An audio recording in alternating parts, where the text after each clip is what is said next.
Assalamualaikum warahmatullahi wabarakatuh. Selamat sore semua. Saya ucapkan terima kasih kepada teman-teman yang sudah meluangkan waktunya untuk dapat bergabung di webinar sore hari ini. Sebelumnya, perkenalkan nama saya Arta Tazara. Saya adalah satu internship di Academy. Nah, kali ini saya akan membahas sedikit mengenai optimalisasi strategi di digital marketing. Di era globalisasi 2021 ini kita tahun yang ada banyak banget startup yang bangkit, terutama startup marketplace gitu ya. Dan banyak juga media sosial yang mulai berkembang di Indonesia gitu. Yang artinya apa? Ada banyak saluran-saluran yang kita bisa memanfaatkan untuk melakukan info marketing. Contohnya dalam media sosial. Sekarang media sosial kan udah banyak banget ya. Yang contohnya dalam media sosial sekarang udah banyak banget ngetren yang dulu 2 tahun yang ada selama ini tuh mengingatkan apa, misalnya contohnya TikTok sudah mulai ada sekarang dan mulai menjadi satu kebiasaan baru buat orang dalam beraktivitas di media sosial.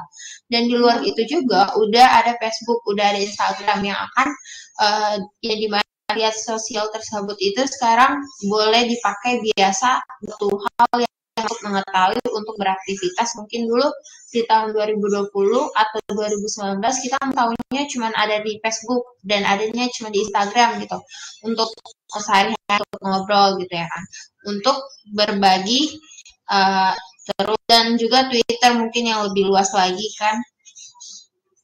Dan terus bolehlah ada TikTok, di mana TikTok ini aktivitas yang sebenarnya tuh display supaya orang itu hingga makin ke sini. TikTok itu untuk hiburan, akan mulai melakukan dagang atau aktivitas belajar secara digital.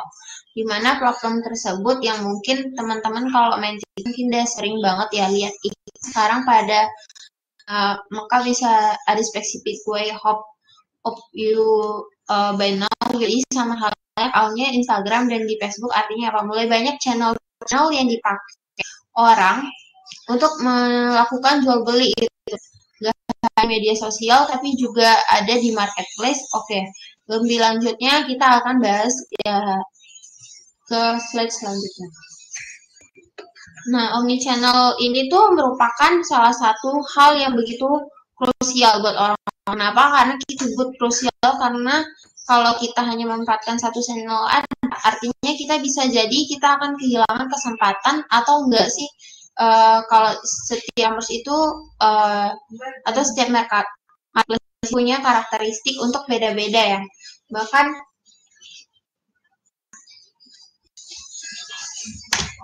ada orang yang mau toko online aja gitu, yang maunya di link hijau atau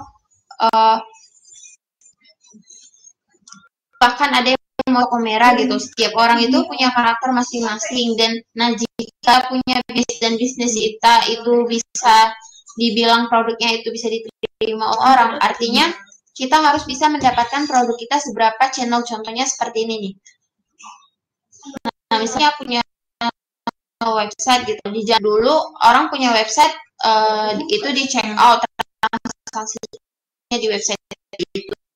Kalau zaman itu harus terhubung ke banyak channel sekaligus. Nah, jika website yang modern untuk saat ini adalah website yang bisa terintegrasi dengan channel itu, terutama channel untuk dagang. Nah, dalam kasus ini ada yang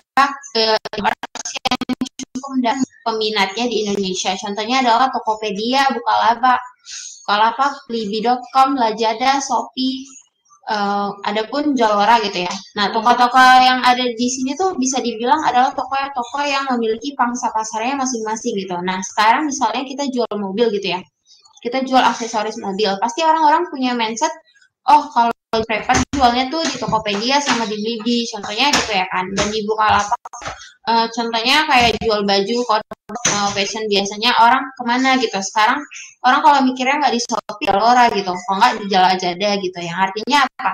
Ketika kita aduk jauh produk, artinya kita harus mengira-ngira marketplace mana aja yang orang yang sesuai dengan produk kita gitu. Untuk jadi kita harus menghubungkan sebanyak mungkin seperti itu. Contohnya, saya memiliki website itu produk fashion gitu ya. Artinya website ya saya tuh harus punya katalog juga di website saya. Saya juga juga harus punya integrasi dengan marketplace tersebut, dan marketplace yang terkait yang sesuai dengan produk saya, misalnya Shopee, Zalora gitu, yang bisa ke Lazada, bisa ke Bukalapak, itu contohnya seperti itulah ya kan.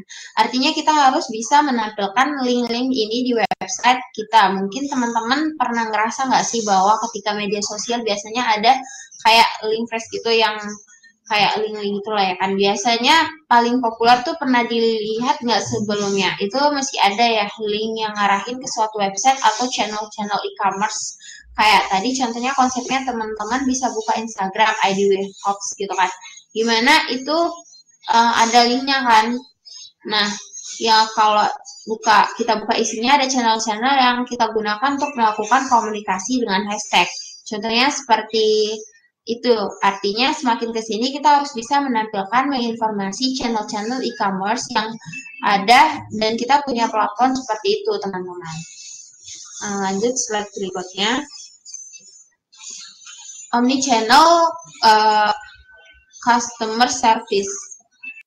Untuk melakukan komunikasi kita juga harus bisa terhubung dengan customer kita, dengan channel-channel yang mereka sukai itu. Contohnya kita untuk customer service, contohnya misalkan produk kita, produk fashion ya. Nah itu fashion itu kan anak muda, ya kira-kira pengguna itu umurnya ya sekitar 14 sampai 22 tahun lah gitu ya kan. Artinya apa? Kita harus kira-kira itu media komunikasi apa aja yang bisa, apa aja yang umumnya tuh mereka gunakan gitu kan. Di zaman sekarang, sadar nggak sih rata-rata orang justru di usia 20 tahun tuh mereka lebih suka chatting itu melalui WhatsApp, Instagram, dan kadang-kadang orang pakai melalui line official gitu kan. Nah, setahun untuk kemudian komunikasi ini pakai line account gitu untuk sehari-hari, dan biasanya tuh kalau yang udah tua-tua tuh umur 20 tahun ke atas ya orang tuh lebih suka ngobrol ke Facebook, Messenger gitu kan. Mungkin kalau kita punya orang tua tuh orang tua kita tuh yang pasti pakai Facebook gitu kan, masih banyak banget pasti ya kita melalui Facebook gitu. Nah, misalnya gitu, nah saya sendiri tipikal orang yang jarang banget ngobrol melalui Facebook, karena saya biasanya komunikasinya pakai Instagram atau enggak aplikasi dari WhatsApp. Itu contohnya seperti itu. Nah, kira-kira bingung nggak sih omnichannel tuh apa selain dijelasin? Jadi emang banyak banget channel-channel yang bisa kita manfaatkan untuk melakukan digital marketing. Nah, ini juga yang kalau untuk menjelaskan info marketing ya artinya kita harus bisa terhubung dengan media sebanyak-banyaknya. Mungkin gitu ya. Dan saluran-saluran ini yang sebenarnya akan memudahkan kita untuk berkomunikasi dengan customer. Oke, nah sekarang kalau ngomongin omnichannel, lihat ya sih di tengah-tengah ini tuh ada ya sih, tengah-tengah itu ada apa, company website itu tuh untuk bisa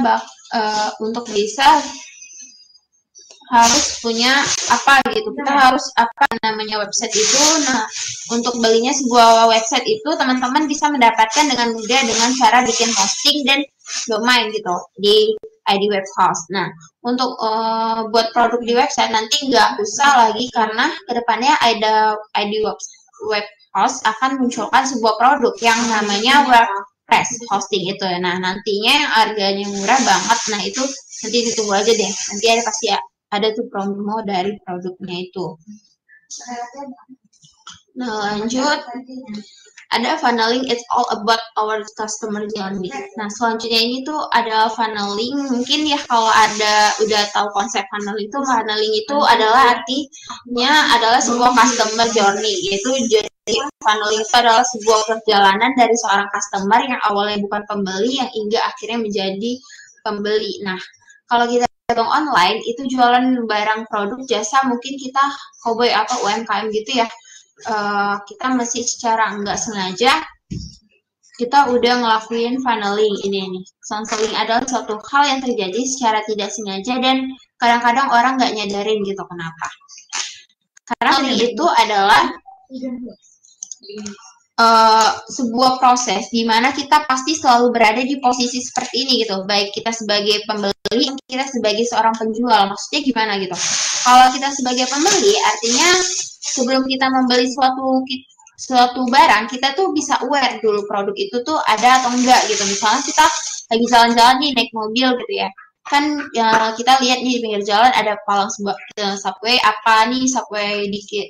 Nah, ini kok warnanya bagus banget, warna hijau. Nah, menarik kan. Nah, karena kita aware sama keberadaan produk subway itu gitu ya pinggir jalan, akhirnya kita buka handphone tuh cari tahu apa sih yang dijual jual makanan. Kalau ternyata enak nih, boleh kita masuk ke tahap consider gitu.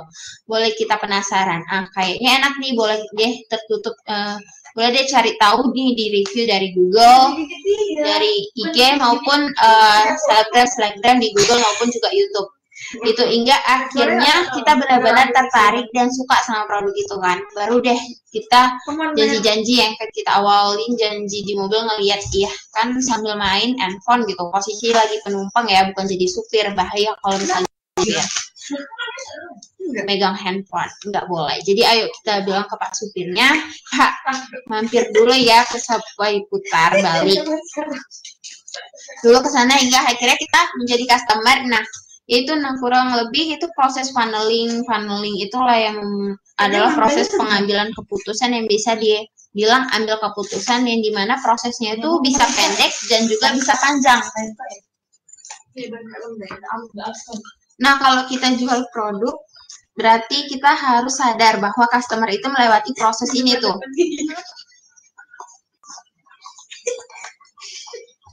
Itu melewati subtitle itu, intinya paneling itu bisa dipakai untuk kita dalam menjalankan iklan di internet, melakukan iklan di media sosial. Mungkin kalau nggak ngerti buat iklan, pusing kenapa bisa ditonton, kita bisa nonton melalui YouTube atau podcast gitu kan, yang ngajarin kita gimana caranya untuk melakukan menjalankan iklan melalui internet.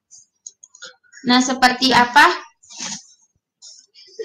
Bisa tonton videonya. Jadi kalau kita ada buat iklan, kita harus ada bawah orang yang mengiklankan kita itu akan mengalami proses funneling, yang akan mengalami sebuah proses journey dalam pikiran dia yang sebelumnya dia nggak pengen beli, akhirnya pengen beli gitu. Artinya apa? Kalau kita mau buat iklan, kita harus buat iklan yang sesuai dengan stage ya dari pembeli kita. Nah, jadi stage itu tuh dibagi 3. Apakah customer diposisikan sebagai aware, apakah diposisikan sebagai consider, apa emang sudah ready. Nah, biasanya gini nih, bedanya tadi kan ada analogi, kita akan ada omongan tentang pembeli. Pembeli ini membeli makanan di pinggir jalan. Nah, contohnya sekarang kalau iklan, analoginya kayak gini nih. Pernah nggak sih kita buka Instagram tiba-tiba iklan produk. Contoh hobi kita tuh belanja online fashion gitu ya. Pasti kalau kita buka Instagram pasti sering banget nih muncul iklan fashion gitu ya. Nah, itulah yang magicnya iklan tuh. Jadi misalnya kita lagi suka lihat di situ, kita masuk fase attack nih, fase aware. Dia pas dibuka website, nah muncul tuh desain detail fashionnya seperti apa, bahannya bagaimana. Nah, seperti apa yang akan dibawanya, langsung muncul deh checkout gratis, biaya ongkir gitu kan. Akhirnya kita tertarik dong, terus kita masukin nama kita di input nomor HP serta emailnya. Nah, di situ kita mulai dianggap orang sebagai sudah consider nih. Nah, nanti dari pihak dealernya yang buat iklan akan mendata nih, nah dengan nama siapa gitu, hingga pihak dealernya melakukan action terakhir yaitu menghubungi kita. Seperti, Mbak sudah check out, mohon dilakukan pembayaran, atau melakukan COD, atau melakukan pembayaran secara digital. Nah, dari situ kita mulai berpikir, seminggu akhirnya kita memutuskan untuk membeli fashion tersebut dengan melakukan pembayaran digital. Lalu setelah itu kita sudah dianggap sebagai orang yang convert customer gitu. Gitulah prosesnya. Nah, nanti kita orang-orang sudah klik iklan itu. Nah, nanti kita balikan ke tahap consider, yang balik masa mikir, mikir beli, nggak beli ya nggak. Nah, biasanya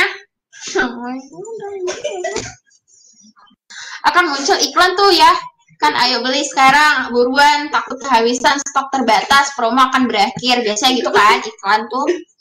Mulai kencang tuh di fase kedua gitu ya. Nah, di fase ketiga itu adalah proses finishing. Nah, kebanyakan jadi saya tuh kalau misalnya bertindak sebagai dealer ya, saya akan membuat 3 model iklan. Yang pertama, saya akan ngebuat orang tertarik dengan fashion tersebut. Nah, Nah, model yang kedua itu adalah model yang ngasih promo dan gratis ongkir biar orang tertarik, biar langsung connection gitu. Nah, iklan yang ketiga itu adalah iklan yang buat orang itu tertarik tadi menyelesaikan pembayarannya. Bisa juga dari Facebook atau bisa juga dari telepon atau enggak dari iklan-iklan media sosial. Nah, ini berlaku untuk semua produk. Artinya apa? Nanti di tahap selanjutnya dalam melakukan kegiatan di luar marketing, kita harus sadar akan semua proses seperti ini. Jadi jangan berharap kita buat iklan hari ini orang akan langsung beli hari ini juga gitu. Belum tentu gitu ya kan. Jadi kita harus membuat iklan itu sesuai dengan stage atau posisi orang itu yang semua bisa didata dari Google Analytics, dari Facebook. Di Sodar bisa ngelihat datanya dia juga pakai Salesforce yang boleh berbasis sales gitu. Nah, jadi kebayangkan bagaimana sebenarnya funneling itu harus dilakukan. Ini berlaku buat teman-teman yang menjalankan itu secara digital, yang intinya adalah ini customer. Selanjutnya itu adalah intinya tuh kontennya itu harus sesuaikan dengan journey-nya, itu yang penting. Nah, buat di survei di tahun depan ini hampir semua bisnis besar yang pastinya sudah ngelakuin hal ini. Jadi buat teman-teman yang punya UMKM, kalau mau buat iklan campaign online gitu ya, buat kenalin perusahaannya atau ngenalin produknya seperti itu. Nah, ini adalah cara buat ngebuat orang itu jadi consider atau melakukan ready gitu. Buat diri kita kalau web bisa buat video menulis artikel, SEO gitu ya kan, edukasi produk, atau mungkin bisa membuat free beasiswa. Mungkin kedengarannya beasiswa itu kan nggak cocok ya di produk kita, nggak juga, justru itu membuat orang tahu ID web hostnya, dan yang mendaftar beasiswa itu puluhan ribu orang, banyak banget kan, tapi orang tahu website ID web host itu meskipun nggak relate dengan produknya, tapi orang bisa aware gitu, tahu dengan perusahaan ini tuh bisa juga free workshop atau webinar. Karena nggak sih ngelihat iklan Facebook banyak ngajarin gitu, kalau gitu ayo nonton lebih lanjut klik link di bawah ini. Itu bisa jasa service atau reseller nawarin produk untuk yang awareness. Contoh consider misalnya free quotes gitu, lebih ke generatif gitu, bikin orang mau nulis lah gitu istilahnya kan. Actionnya tuh lebih ke situ. Nah, lebih conversion itu ke arah sana. Nah, kalau yang ready sifatnya kontennya tuh ke follow up. Nah, misalnya itu bisa juga gitu kan, iklannya tuh ke sini tuh sisa 1 hari lagi, nah hanya hari ini saja gitu. Tahu bisa iklannya tuh bentuknya tuh customer stories, itu maksudnya testimonial, kayak bikin orang itu ngiler gitu dengan produk yang kita sukain gitu. Let's say ngomongnya tuh soal fashion, pengen beli nih sana sini gitu kan. Kalau teman-teman kita punya testimonial pasti bikin ngiler lagi, dan karena semakin balik lagi, apalagi insert favorit kalian nih yang buat testimonial, pasti kalian bakalan ngiler banget kan. Nah, lanjut, kira-kira itulah ya that's all about funnelingnya, tips-tipsnya supaya bisa survive untuk ngebuat orang tertarik. Nah, lanjut itu ke materi. That's why ISAS yang ini tuh sebenarnya bentuk lanjutan dari funneling. Bentuknya itu adalah ISAS, jadi kalau udah ngelakuin kegiatan, ini semua udah buat saling gitu ya kan, perlu untuk membuat responding yang berbasis gitu kan. Tapi bisa dihitung nih sama kita yang aware sama produk kita tuh berapa orang yang sudah consider sama produk kita tuh berapa orang. Nah, yang udah action tuh udah bisa diedit. Nah, berapa orang yang paling penting gitu ya, satu adalah customer spesial gitu ya. Nah, kalau kita dagang online, paling penting itu adalah customer satisfaction ya, atau kepuasan. Kalau pelanggan, kenapa? Kalau pelanggannya itu puas, pelanggan bisa nulis media sosial kalau dia nggak suka sama produk kita, seperti memberi rating.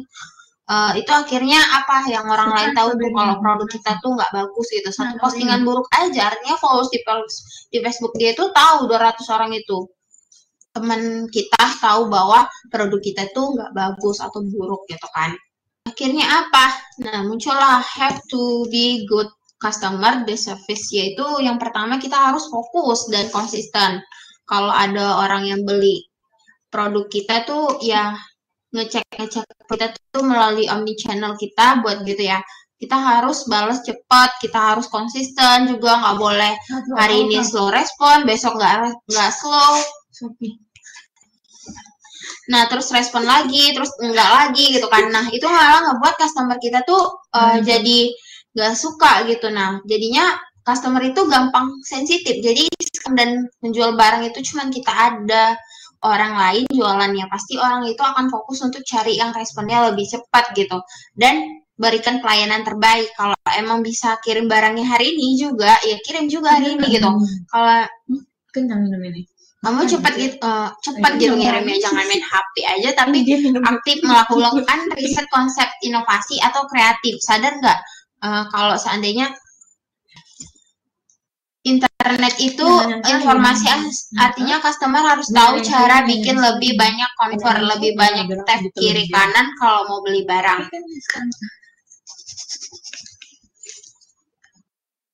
Nah, itu jadi kita harus pastiin produk kita itu aktif, tetap inovatif gitu, kreatif. Dan yang keempat itu adalah promosi yang rutin. Dengan melakukan promosi yang rutin, otomatis kita bisa win ke customer kita.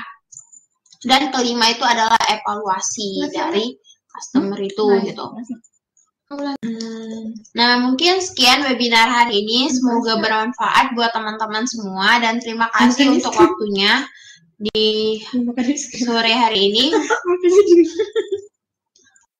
Yang teman-teman makasih juga yang udah telah hadir hari ini. Jika ada kesalahan saya mohon maaf, dan wassalamualaikum warahmatullahi wabarakatuh.